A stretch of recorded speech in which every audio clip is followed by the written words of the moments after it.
Next നമ്മൾ പഠിക്കുന്നത് HTML classes ആണ്. സോ നമ്മൾ HTML ക്ലാസ്സസ് ഉപയോഗിക്കുന്നത് HTML എലമെൻസുകളെ ഒരേ കാറ്റഗറിയിൽപ്പെട്ട HTML എലമെൻസുകളെ ഗ്രൂപ്പ് ചെയ്യുന്നതിന് വേണ്ടിയാണ്, അല്ലെങ്കിൽ ഒരു കാറ്റഗറിയിൽ ഉൾപ്പെടുത്തുന്നതിന് വേണ്ടിയാണ് നമ്മൾ ക്ലാസ് ഉപയോഗിക്കുന്നത്. സോ ക്ലാസ് ഉപയോഗിച്ച് കഴിഞ്ഞാൽ നമുക്ക് ഒന്നിൽ കൂടുതൽ HTML എലമെൻസുകളെ നമുക്ക് ഒരു ഗ്രൂപ്പിലോട്ട് മാറ്റാൻ കഴിയും. സോ അങ്ങനെ ചെയ്ത് കഴിഞ്ഞാൽ നമുക്ക് എന്തെങ്കിലും ഒരു ചേഞ്ചസ് അല്ലെങ്കിൽ ഒരു സ്റ്റൈൽ അപ്ലൈ ചെയ്യണമെങ്കിൽ ആ ഒരു ക്ലാസ്സിന് അപ്ലൈ ചെയ്ത് കഴിഞ്ഞാൽ അതുമായി ബന്ധപ്പെട്ടുള്ള ആ ക്ലാസ്സിനുള്ളിലുള്ള എല്ലാ എലമെൻസിനും ആ ഒരു ചേഞ്ചസ് അല്ലെങ്കിൽ ആ ഒരു സ്റ്റൈൽ ലഭിക്കുന്നതായിരിക്കും. സോ നമുക്കൊരു ക്ലാസ് എങ്ങനെ കൊടുക്കാമെന്ന് നോക്കാം. ഒരേ ക്ലാസ് നെയിം നമുക്ക് ഒന്നിൽ കൂടുതൽ HTML എലമെൻസിന് കൊടുക്കാൻ സാധിക്കുന്നതാണ്. സോ നിങ്ങൾക്കിവിടെ കാണാൻ കഴിയും, ഞാനിവിടെ കുറച്ച് വെജിറ്റബിൾസും അതുപോലെ ഫ്രൂട്ട്സിൻ്റെയും പേര് എഴുതിയിട്ടുണ്ട്. സോ നമ്മൾ ക്ലാസ് നെയിം കൊടുക്കേണ്ടത്, സോ നമ്മൾ ആദ്യമായി വെജിറ്റബിളും ഫ്രൂട്ട്സാണ് നമുക്കുള്ളത്. സോ നമ്മൾ 2 ക്ലാസ് ക്രിയേറ്റ് ചെയ്യുന്നു, വെജിറ്റബിൾസ് ആൻഡ് ഫ്രൂട്ട്സ്. നമ്മൾ H2ൻ്റെ ഇവിടെ വന്നതിന് ശേഷം നമുക്കറിയാം ടൊമാറ്റോ വെജിറ്റബിളാണ്. സോ ഞാനിവിടെ സ്പേസ് കൊടുത്ത ശേഷം ക്ലാസ് നെയിം ഞാൻ വെജിറ്റബിൾ എന്ന് കൊടുക്കുന്നു. അതുപോലെ ഓറഞ്ചിൽ വരികയാണെങ്കിൽ ഓറഞ്ച് ഫ്രൂട്ടാണ്. സോ ഞാൻ ക്ലാസ് നെയിം ഫ്രൂട്ട് എന്ന് കൊടുക്കുന്നു.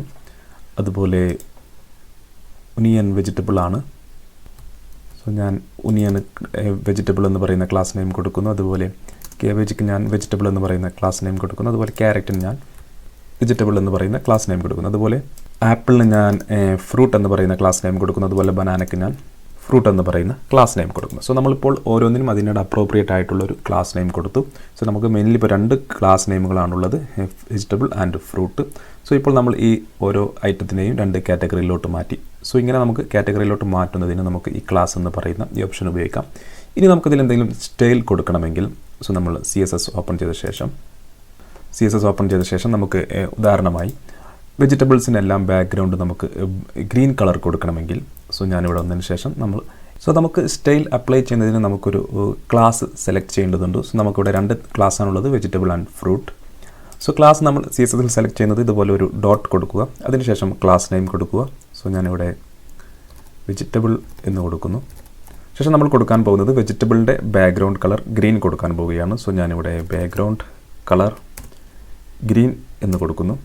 ഗ്രീൻ എന്ന് കൊടുത്ത് ഞാൻ സേവ് ചെയ്ത് കഴിഞ്ഞാൽ നിങ്ങൾക്കിവിടെ കാണാം tomato, onion, cabbage, carrot. So നമ്മൾ വെജിറ്റബിൾ എന്ന് ക്ലാസ് നെയിം കൊടുത്ത എല്ലാ HTML എലമെൻസിനും നമുക്ക് ബാക്ക്ഗ്രൗണ്ട് ആയിട്ടുള്ള ഒരു ഗ്രീൻ കളർ ലഭിച്ചു. സോ ഇങ്ങനെ ക്ലാസ് നെയിം കൊടുത്തു കഴിഞ്ഞാൽ നമ്മൾ ആ ക്ലാസ് നെയിമിലുള്ള ആ ക്ലാസ് നെയിമിന് എന്തെങ്കിലും സ്റ്റൈൽ അപ്ലൈ ചെയ്ത് കഴിഞ്ഞാൽ എല്ലാത്തിനും അത് ലഭിക്കുന്നതായിരിക്കും. അതുപോലെ നമുക്കിനി ഫ്രൂട്ട്സിൻ്റേത് കൊടുക്കാം. സോ ഞാനിവിടെ ഫ്രൂട്ട് സെലക്ട് ചെയ്യുന്നു, ഫ്രൂട്ട്. ഞാനിതിന് ബ്ലൂ കളർ കൊടുക്കുന്നു, ബാക്ക്ഗ്രൗണ്ട് കളർ. സോ ഞാൻ ബാക്ക്ഗ്രൗണ്ട് കളർ ബ്ലൂ. ശേഷം സേവ് ചെയ്യാം. സേവ് ചെയ്ത് കഴിഞ്ഞാൽ എനിക്ക് ഫ്രൂട്ട്സിൻ്റെ എല്ലാ ബാക്ക്ഗ്രൗണ്ട് കളറും എനിക്ക് ബ്ലൂ ലഭിച്ചു. സോ ഇത്തരത്തിൽ നമുക്ക് ക്ലാസ് ഉപയോഗിക്കുന്നതാണ്. അടുത്തതായി നമുക്ക് മൾട്ടിപ്പിൾ ക്ലാസ് ആണ്. സോ മൾട്ടിപ്പിൾ ക്ലാസ് എന്ന് പറയുന്നത് നമ്മുടെ ക്ലാസ് നെയിം കൊടുത്തതിന് ശേഷം ആദ്യത്തെ ക്ലാസ് നെയിം കൊടുത്തതിന് ശേഷം ഒരു സ്പേസ് കൊടുത്ത ശേഷം മറ്റൊരു ക്ലാസ് നെയിം കൊടുക്കാം. സോ ഓർഗാനിക് എന്ന് ഞാൻ കൊടുക്കുന്നു.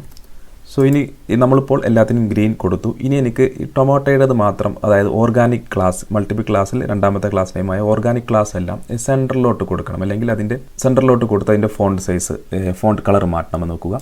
സോ ഞാനിവിടെ വന്നതിന് ശേഷം ഡോട്ട് ഓർഗാനിക്. സോ ഞാൻ ഫോണ്ട് കളർ ഞാൻ വൈറ്റ് കൊടുക്കുന്നു. അതുപോലെ ടെക്സ്റ്റ് അലൈൻ ഞാൻ സെൻറ്റർ കൊടുക്കുന്നു. ശേഷം നമുക്ക് നമ്മുടെ HTML ഫയൽ സേവ് ചെയ്ത് കഴിഞ്ഞാൽ നിങ്ങൾക്കിവിടെ കാണാം നമ്മുടെ ടൊമാറ്റോ വൈറ്റ് കളറായി, അതുപോലെ അത് നമ്മുടെ സെൻറ്ററിലോട്ടായി. സോ നമ്മൾ ഇതിപ്പോൾ ചേഞ്ച് ചെയ്ത് ടൊമാറ്റോയുടെ പ്രോപ്പർട്ടീസ് ചേഞ്ച് ചെയ്തത് നമ്മൾ മൾട്ടിപ്പിൾ ക്ലാസ് ഉപയോഗിച്ചാണ്. അതായത് നമ്മുടെ ആദ്യത്തെ ക്ലാസ്സിന് ശേഷം ഒരു സ്പേസ് കൊടുത്ത ശേഷം നമുക്ക് 2ാമത്തെ ക്ലാസ് നെയിം കൊടുക്കാൻ സാധിക്കുന്നത്. ഇങ്ങനെ നമുക്ക് മൾട്ടിപ്പിൾ ക്ലാസ് നെയിമും കൊടുക്കാൻ സാധിക്കുന്നതാണ്.